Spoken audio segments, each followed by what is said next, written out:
I paid $60,000 to save their home. They gave it to my brother and never told me. My name wasn't in the will. Not even a mention. No footnote, no side note, no, we'd like to thank, just blank space. After everything I gave up, after covering 60 grand in unpaid taxes to keep the roof over their heads, they left me out entirely. They didn't even look ashamed. I found out by accident. I wasn't supposed to see the paperwork. I had driven 3 hours home to bring them groceries because Dad's been sick again, and Mom said the fridge was running low. While I was in the kitchen putting stuff away, Dad left the folder out on the coffee table, and there it was, their will, signed and notarized, clear as day. Everything, the house, the land, the savings, was going to my younger brother Drew.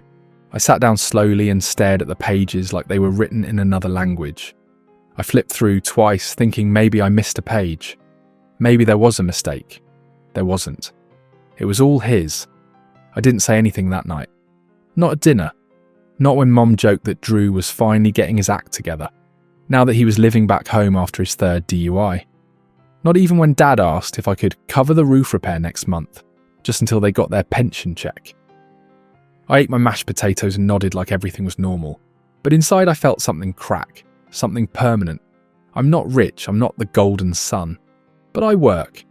I've worked since I was 16. I've never asked them for a dime. I live 2 hours away in a 2-bedroom apartment with my dog, Milo. I've skipped vacations, passed on upgrading my truck, turned down moving to a better neighbourhood. So I could help them. When they got the foreclosure notice 3 years ago, they didn't call Drew. They called me. I paid off $60,000 in property taxes, penalties, and legal fees to keep that house in the family. The same house they now plan to give entirely to him. Why? Because Mum said, Drew's always struggled. He needs a place to feel safe. You're doing fine, sweetheart. Fine. Like being responsible is a punishment. Like showing up when it's hard makes you disposable. I slept in my childhood bedroom that night and stared at the ceiling, trying to make sense of it. The same glow-in-the-dark stars were still stuck there, even though I put them up 20 years ago. I guess I thought loyalty meant something. I guess I thought showing up mattered. The next morning before I left, Mum packed me a Tupperware of leftovers and asked if I could take a look at their internet bill. It had gone up, and they didn't understand why. I told her I'd handle it. And I will. One last time. But after that, I'm done. I don't want revenge. I'm not going to fight over paperwork or drag this out in court. But I finally accepted something I should have seen a long time ago. In this family, love isn't earned, it's expected. And responsibility, it's just another word for free labour. They don't see me, they only see what I can give. But I'm not giving anymore. I think what stings them most is how easily they seem to forget. Like the years just folded into each other. Like none of it mattered. They talk about Drew like he's the comeback story. He's had it rough, Mum always says.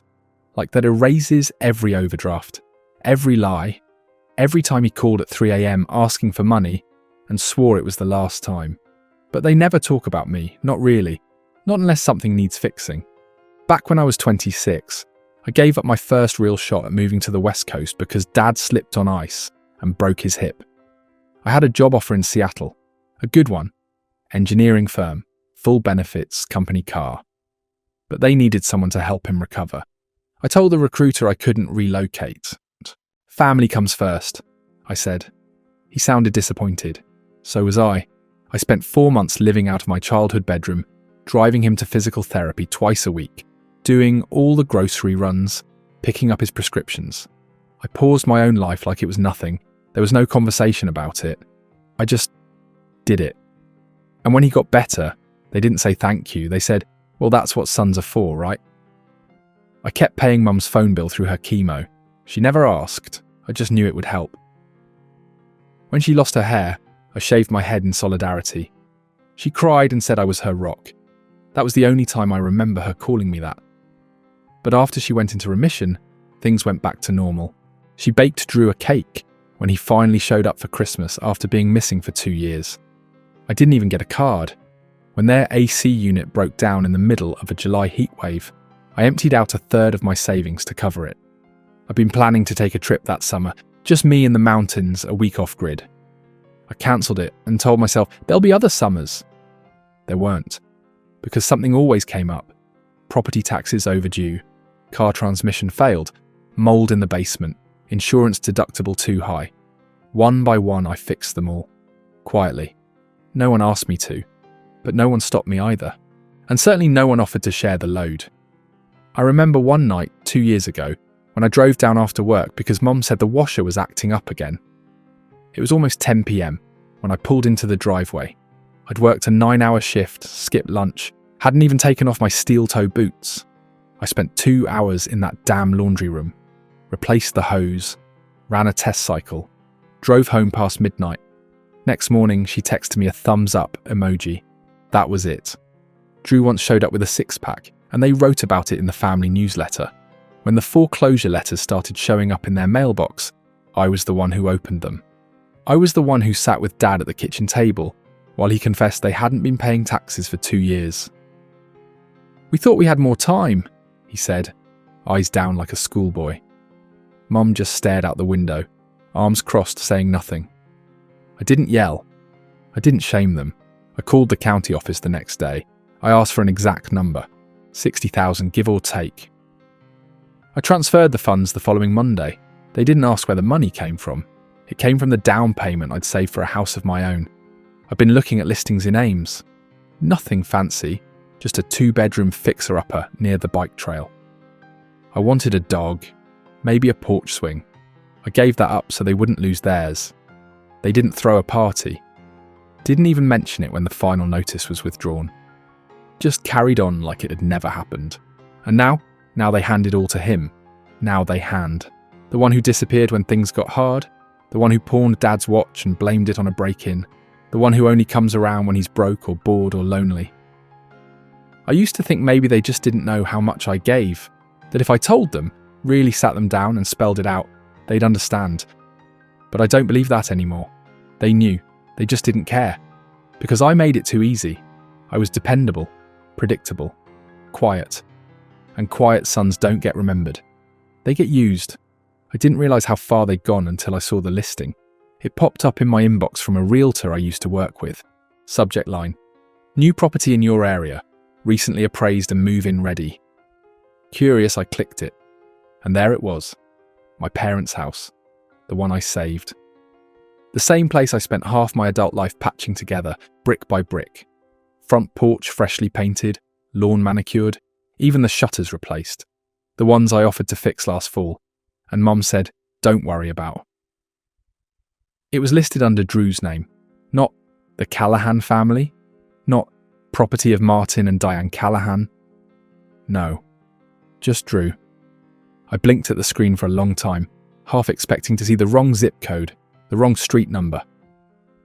But it was all there, the gravel driveway, the maple tree I planted in the backyard when I was 14, the fence I rebuilt after a storm took out half of it 3 summers ago.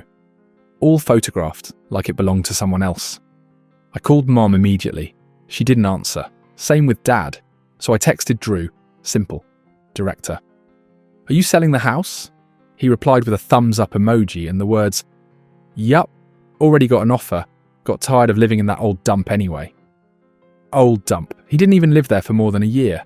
And that's only because his probation officer made it a condition of his release. I called again. Voicemail. Finally, around midnight, Mum called back. Her voice was tight, clipped, like I was the one causing trouble. Evan, why are you stirring things up? I told her I saw the listing, asked her how it ended up in Drew's name, asked if Dad had signed it over. There was a pause.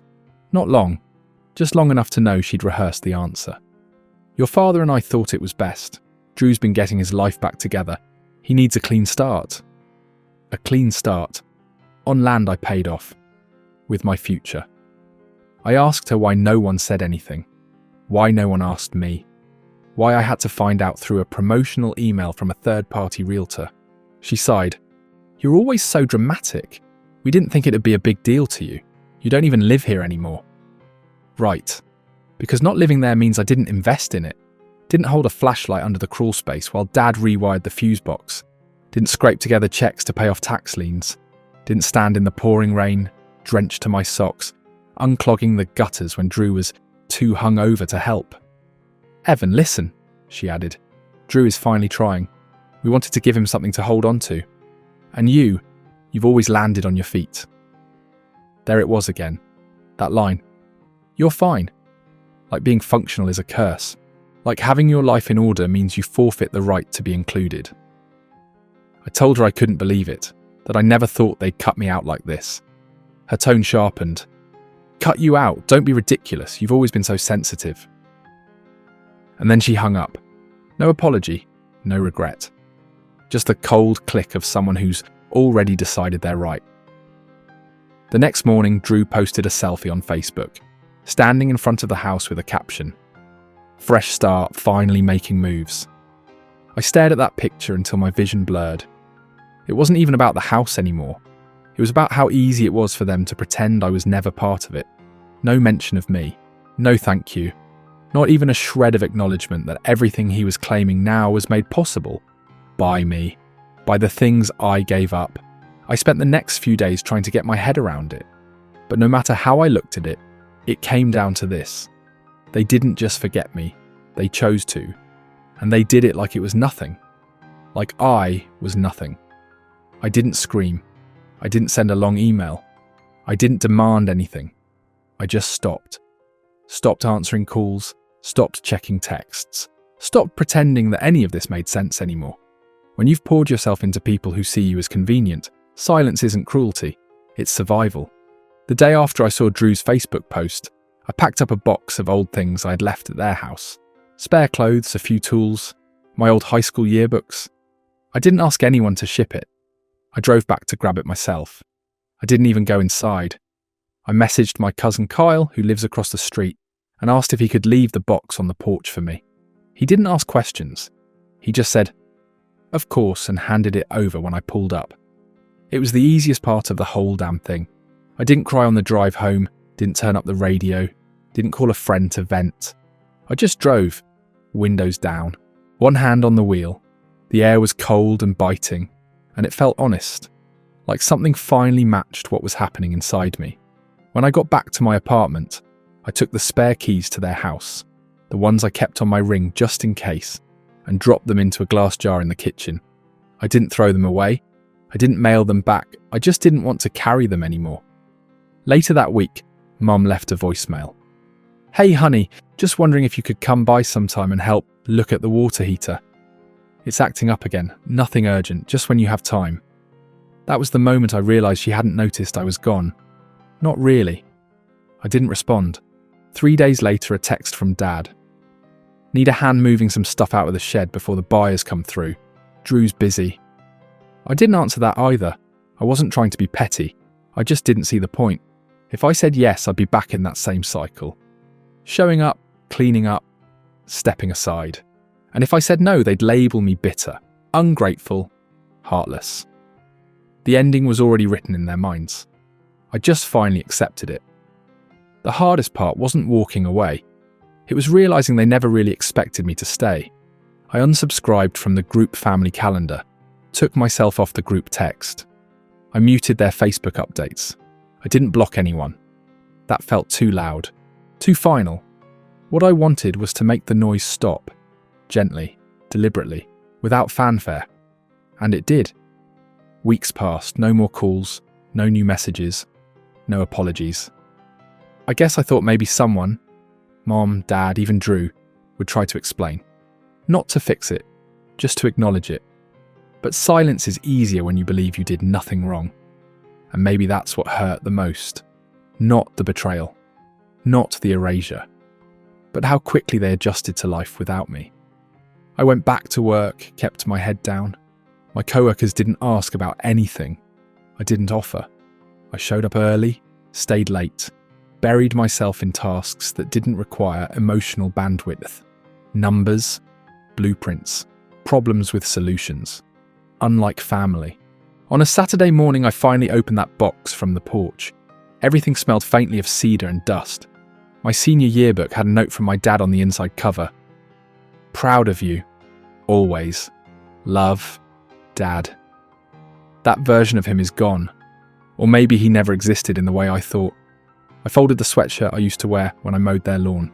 I tossed out the half-dead flashlight. I kept the yearbook. Because even if they forgot me, I remember everything. I remember the winters I salted their driveway before work. I remember fixing their internet in the middle of a thunderstorm. I remember the panic in Mum's voice when she lost her wedding ring, and how I tore through the entire house looking for it. Found it in the dryer vent. Those things didn't matter enough to keep me in the picture. So I took myself out. And you know what? It didn't feel like losing anything. It felt like breathing again. It started with a text from an unknown number. "Hey, this is Drew. Got a question about the old mower. Do you still have the receipt?" No greeting. No. "How have you been?" Just straight to the point, like I was still on the payroll. I stared at the message for a long time. Not angry, just numb. I hadn't heard from him in months, not since I cut ties and made it clear, without ever saying it, that I was done. Not since he walked away with the house, the praise, the legacy. Now he needed a favour. I didn't respond. The next day, another message.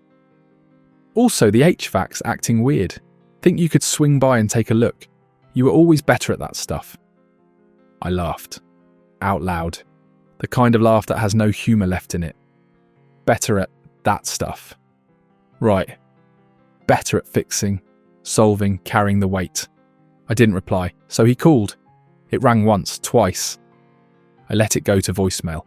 His message was casual, like none of this ever happened. "Hey man, just trying to get some things sorted before winter. Figured I'd check with you first. You always know the ins and outs of this place better than anyone." This place? The house I saved, the one he now calls his.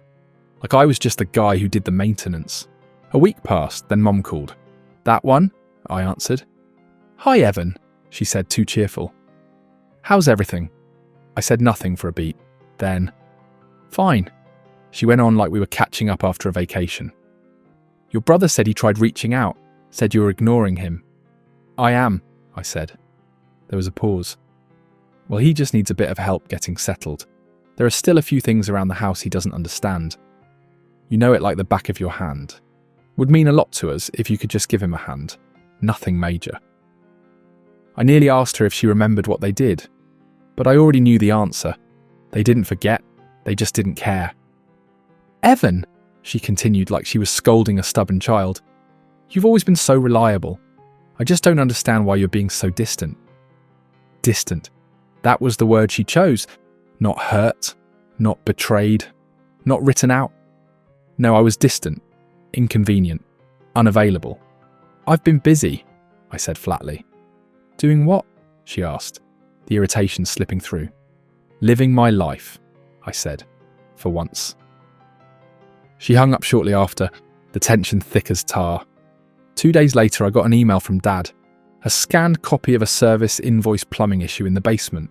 No subject line, no body text, just the attachment. I didn't open it. Instead, I walked into my garage and looked at the shelves tools I hadn't touched in months. Wrenches, socket sets, extension cords, all the gear I used to keep their place running. I grabbed a plastic tote and started filling it. I brought it to the local VFW post the next morning and donated every piece. "Retiring from something?" the man at the desk asked with a half smile. "Yeah," I said, "from being the family handyman." He nodded like he understood more than he said. The requests didn't stop. Drew called again, left a voicemail that sounded more annoyed this time. "Look, I don't get what the big deal is. You've always helped before. Don't be petty now. The house is a lot to manage." I deleted it without listening to the end. Then he texted me a photo of a broken cabinet hinge. "You installed this, right? Need to know where to get the replacement." No, please. No thanks. Just expectation. Entitlement dressed up as familiarity. That was the moment I blocked his number. Not out of anger. Out of peace.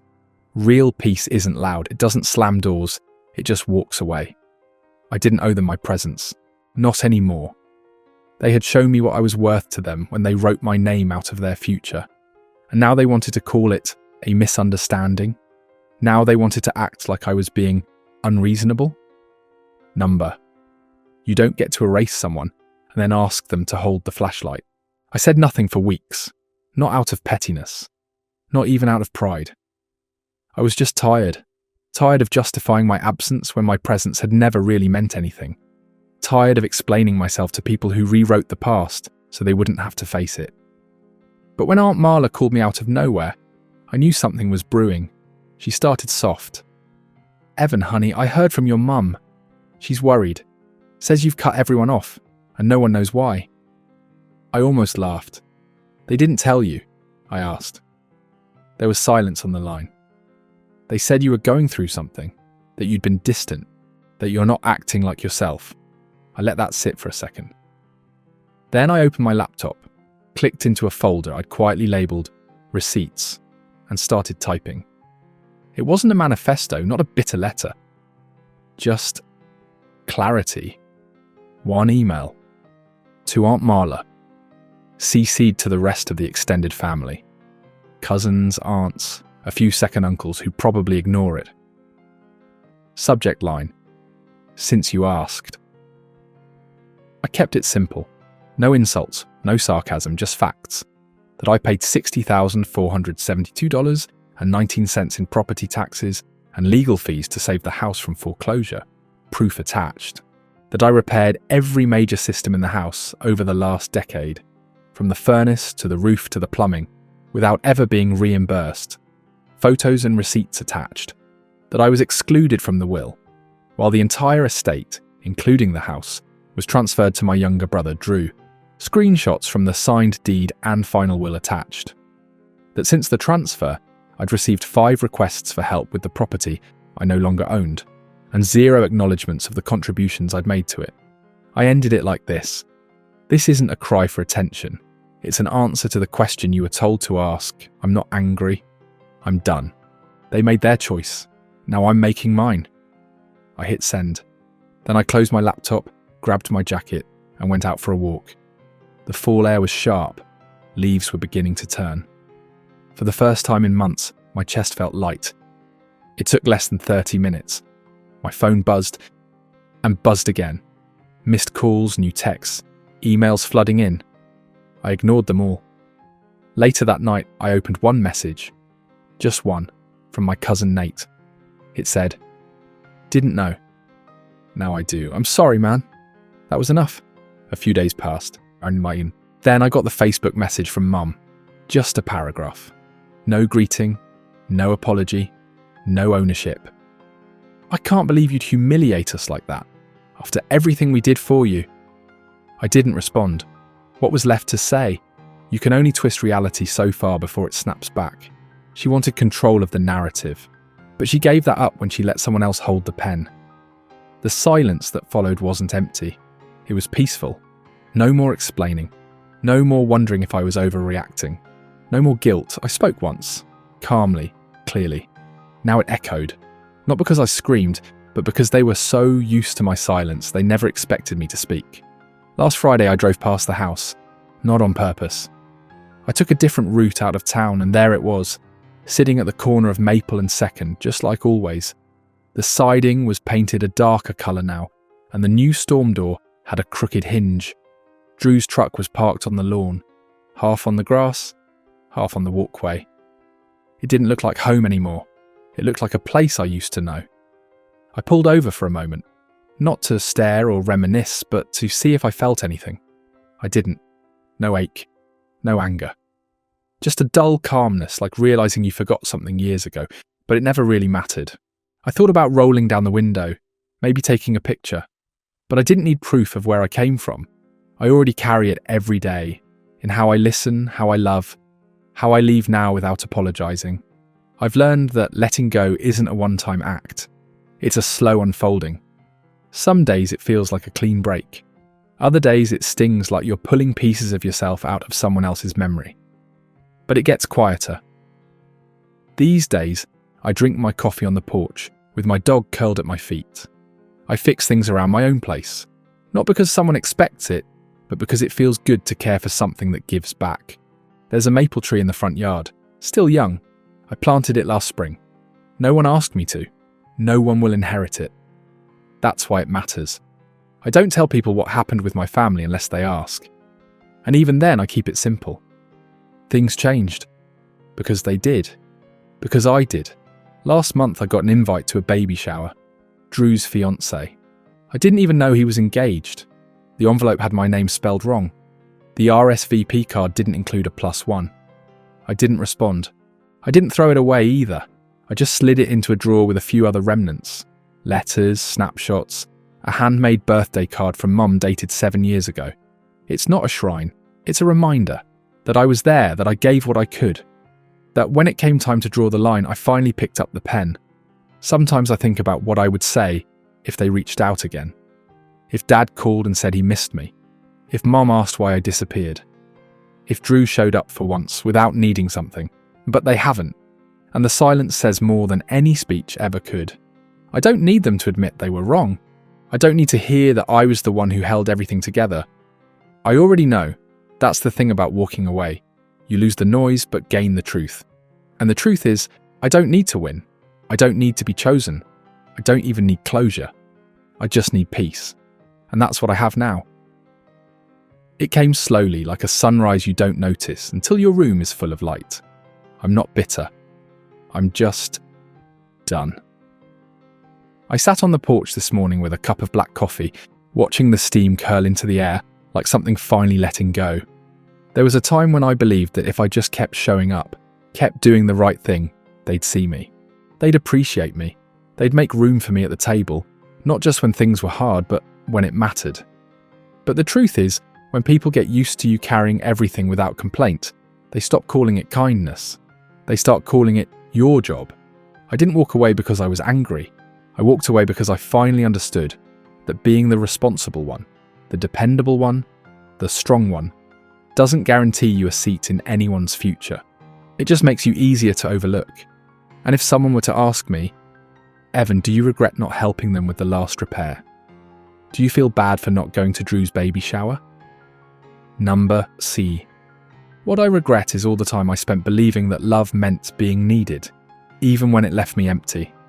I don't regret choosing myself. I regret how long it took me to do it. Because real family isn't about DNA or duty. It's about being seen, heard, valued. It's about people who recognize your silence as exhaustion, not indifference. It's about love that doesn't need to be bought, proven or earned over and over again. I know my story won't sit right with everyone. In our culture, especially as men, choosing boundaries can look like betrayal. Choosing peace can look like weakness. But I didn't betray anyone. I just stopped betraying myself. So now I ask you, what would you have done? Would you have kept fixing the same broken faucet while no one noticed your hands were bleeding? Would you have shown up to every emergency, only to be erased from the will? Or would you have finally said, enough, and walked away with nothing? Accept your self-respect. Let me know in the comments. Because maybe your story, your quiet, difficult human story, is the one someone else needs to hear right now. And if you've ever felt like a stranger in your own family, if you've ever been praised for your strength but punished with silence, I want you to know this. You are not alone. You are not cold. You are not wrong for wanting more than being used. Evan didn't seek revenge. He chose dignity. And sometimes the boldest move isn't fighting back. It's simply walking away and not looking back.